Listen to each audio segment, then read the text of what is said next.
Hola a todos y a todas. Quiero agradecer la oportunidad de compartir con ustedes parte de mi trabajo de investigación en la facultad. Les he hecho llegar a través de los organizadores del seminario un artículo donde trato de exponer de manera sinóptica qué es la investigación-creación y cómo se puede aplicar en el campo de la teología. En ese texto busco vincular la investigación-creación a una serie de desafíos que nos plantea la academia y la iglesia en la actualidad e intento enmarcar esta práctica investigativa en el ámbito de la teología empírica. También presento algunos ejemplos concretos. Es una primera aproximación, casi como un manifiesto.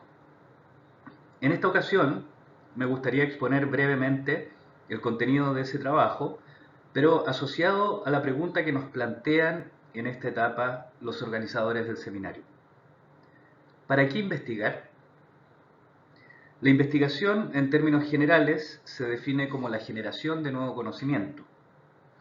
¿Para qué generar nuevo conocimiento? En el campo de las ciencias aplicadas puede resultar sencillo responder a esta pregunta, dado que el conocimiento sirve para resolver problemas muy concretos, como por ejemplo el obtener energía a partir del viento. En el campo de las humanidades, sin embargo, se eleva permanentemente la sospecha sobre la utilidad e incluso la legitimidad del conocimiento que genera. ¿No serán artificiales las preguntas y las respuestas que las humanidades plantean? En el caso de la teología se suma todavía otro factor de sospecha. Si convenimos con Adolphe Guéchet que la teología parte más bien de respuestas, tradición, querigma, y las interroga para encontrar o reencontrar la pregunta que ellas ocultan y que las habitan.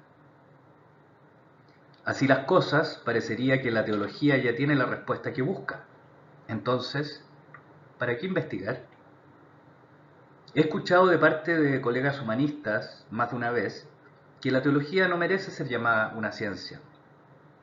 También observo que en nuestra era, la pretensión de certeza propia del conocer se ha terminado cuadrando a las exigencias de la razón instrumental. De hecho, Gadamer habla de idolatría de la ciencia. Esto ha conducido a las humanidades hacia una falsa apariencia de objetividad, ha generado artificial competencia entre sus disciplinas y ha violentado sus objetos de estudio. No es mi intención en ningún caso resolver esta cuestión, pero sí creo fundamental tomar conciencia de que, más allá del sistema epistemológico de turno, la validez y la legitimidad del conocimiento pasa en buena medida por lo que Foucault llamó el régimen de la verdad. Es decir, que la validación del conocimiento no es solo una cuestión epistemológica, sino también, y en su base, una cuestión política y cultural.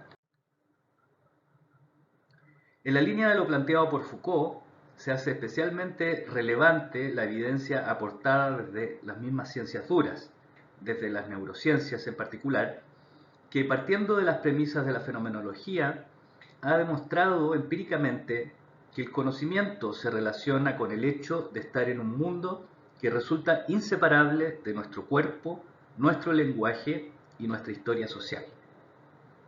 Es decir, no existe algo así como un mundo independiente de quien lo conoce, sino que cada ciencia, cada tentativa de conocimiento se ve posibilitada y limitada a la vez por una determinada situación hermenéutica. En este sentido, y en consonancia con lo planteado por Foucault, Humberto Maturana explica cómo la objetividad, más allá de una determinada disposición para el conocimiento, se ha terminado convirtiendo muchas veces en un argumento para obligar y dominar.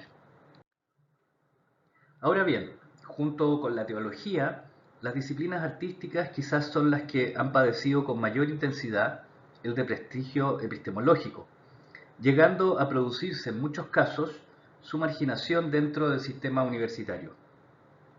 Si bien durante la segunda mitad del siglo XX diversas corrientes filosóficas, como la hermenéutica o la fenomenología, van a defender tenazmente el estatuto epistemológico del arte, y curiosamente lo harán a partir de una apología de la experiencia religiosa, esta reflexión se concentrará principalmente en el campo de la literatura.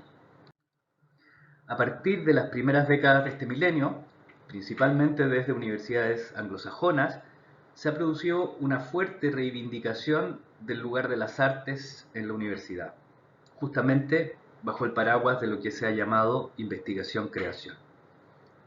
Este campo de investigación se orientará hacia la dimensión performativa de las artes y las posibilidades que abre para la producción de conocimiento. En este sentido, la investigación-creación no se aplica solamente en el campo disciplinar de las artes, sino que se concibe como un modo discursivo y como un método de investigación que puede ser aplicado a cualquier campo disciplinar. Me gustaría detenerme en estos dos puntos y trataré de ejemplificarlo. En primer lugar, el arte como modo discursivo.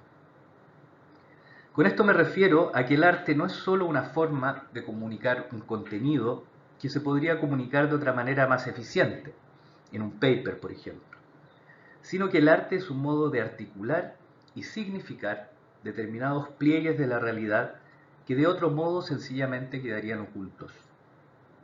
Y este modo discursivo tiene medios propios, como son la línea, el color, el sonido, la forma, el movimiento, la textura, etc. Al contemplar una obra, lo peor que podemos hacer es esperar que su significado se nos dé como se nos da en un texto argumentativo. En este sentido, al contemplar una obra, más que buscar un significado oculto, hay que dejarse impactar por las magnitudes sensoriales que pone en juego, y desde ese orden matérico-sensorial, interpelar a la razón. Y aquí va el ejemplo. En el taller de iconografía que he dictado como curso de formación general, el principal objetivo es dar a conocer los fundamentos teológicos de la imagen de culto cristiana. Podría sencillamente exponer la teología de Estudita y Damasceno, estudiar las actas del Segundo Concilio de Nicea y revisar los planteamientos de teólogos y teólogas contemporáneas que han tratado este tema.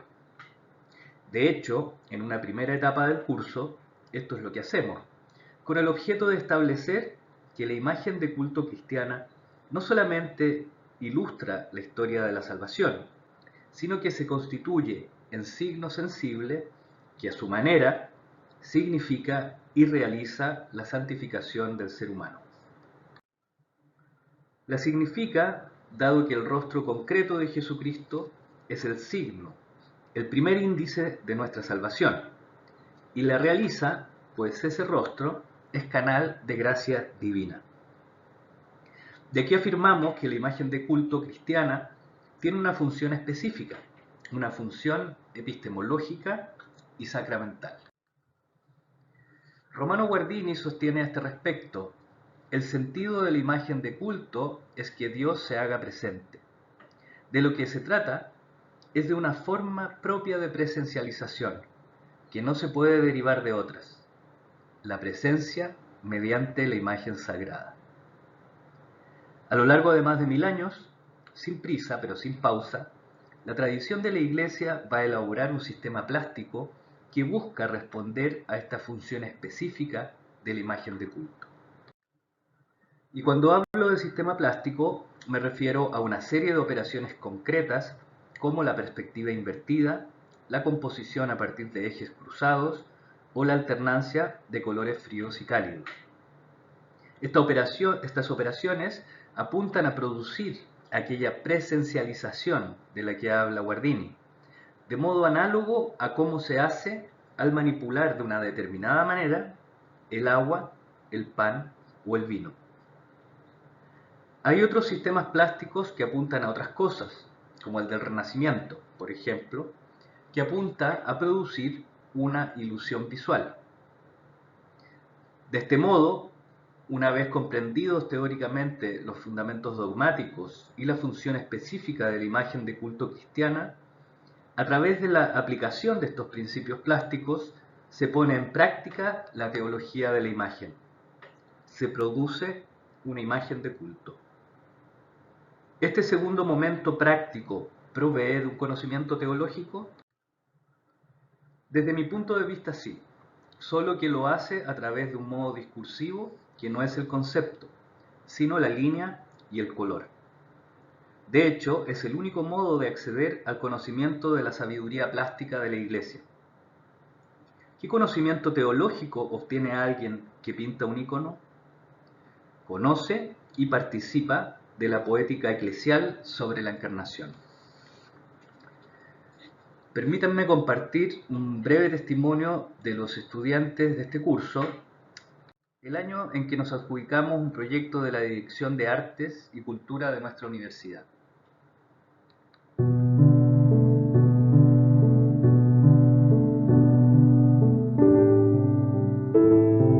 El curso Pintura de Iconos, Profanía en la línea del color, es un curso teológico de formación general y fue pensado para alumnos de arte de manera que pudieran acercarse a la reflexión teológica a través de sus propios medios discursivos, ¿no? En este caso la línea y el color, y no tuvieran una aproximación tan conceptualista.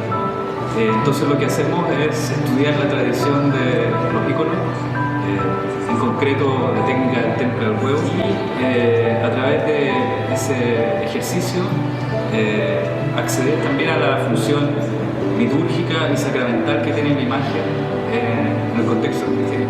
Se pensaría que este teológico se trata solo de venir a pintar, pero lo que mucha gente ignora es que a lo largo de toda la historia de la Iglesia, la producción de imágenes iconográficas tiene todo un trasfondo teológico mucho más complejo de lo que uno creería. Para mí este ramo no ha sido solo aprender una técnica nueva, sino que también descubrir una parte de la historia en la que uno no profundiza mucho, que es el Imperio Bizantino en la Edad Media. Bueno, para mí este curso ha sido muy estimulante, ha sido una gran experiencia. Yo nunca había pintado, o bien había tenido muy poca experiencia en pintar, y este curso por un lado me ayudó mucho a meterme en la pintura y distintas técnicas, y además yo creo que entrega una muy buena manera de acercarse al contenido del teológico en sí. Es entretenido aprenderlo porque uno también lo está haciendo en práctica, entonces encuentro que es muy interesante y una gran iniciativa.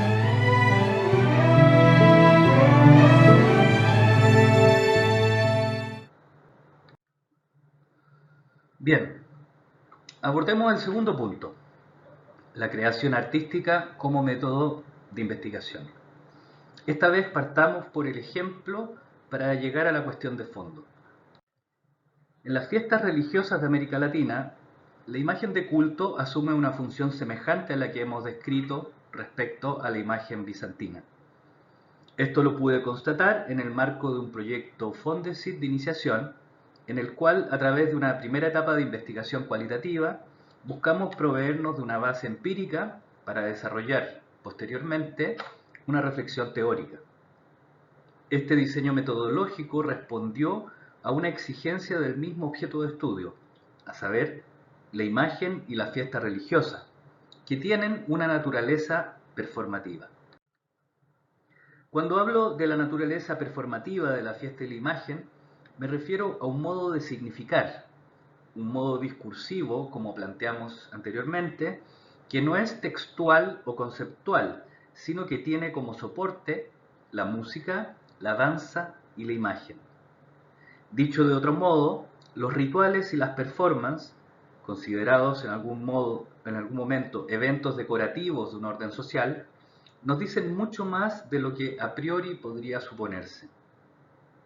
En el marco del proyecto Fondesit que les comento, a partir de la información que recopilamos en el campo, nos preguntamos en qué sentido la denominada piedad popular es un lugar teológico, cuestión que declara el Papa Francisco, pero no explica.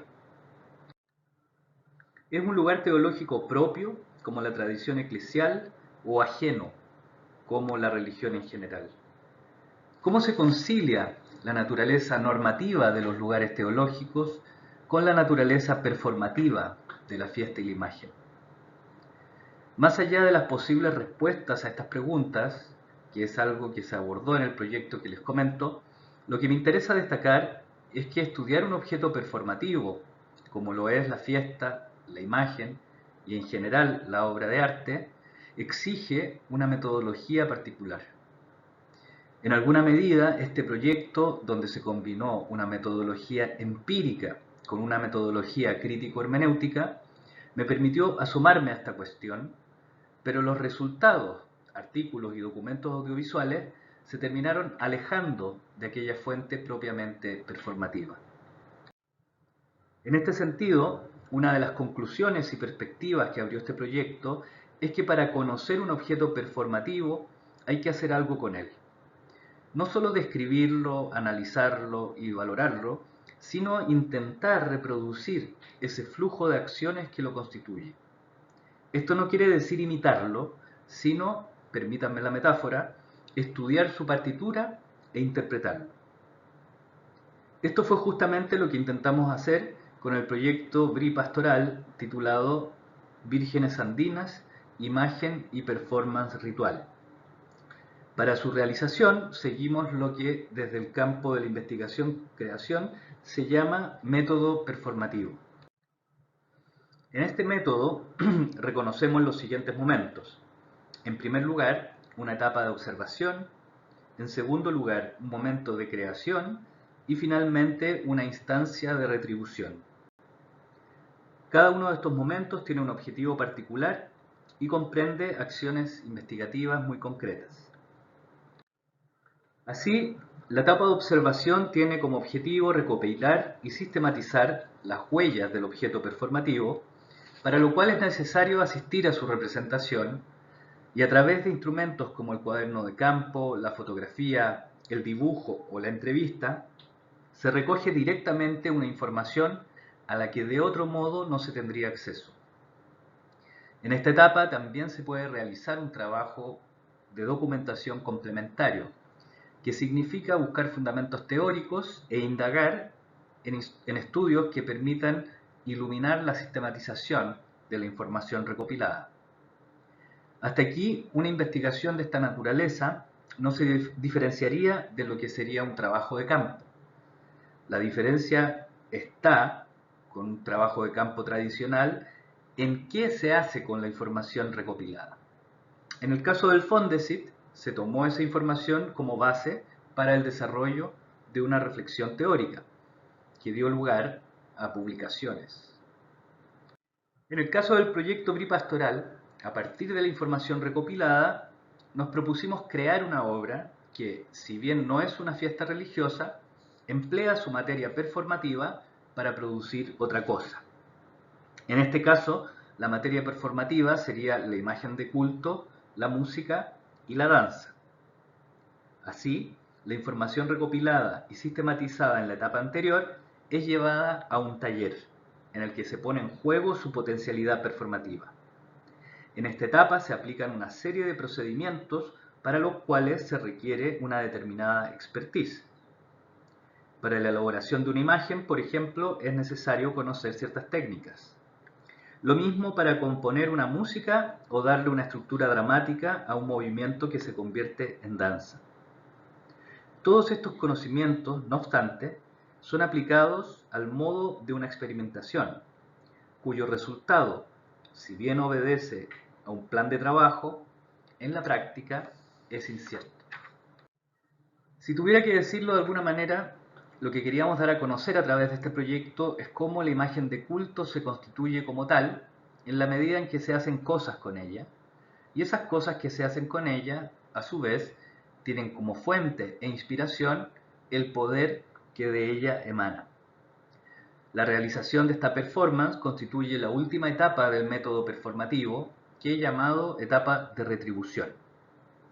En el fondo, en esta etapa, se busca intervenir de manera planificada el medio social al que pertenece todo flujo performativo, algo así como publicar un paper. No me extiendo más. Si tuviera que responder, a la luz de lo expuesto hasta aquí, a la pregunta de ¿para qué investigar y para qué investigar en teología?, me gustaría parafrasear a Romano Guardini y decir con él: investigar en teología consiste en esbozar un camino para llegar al orden vivo que se manifiesta en la revelación. Los invito a ver el resultado del proyecto Vírgenes Andinas. Muchas gracias.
Desierto voy a rogar para que florezca en tu claridad.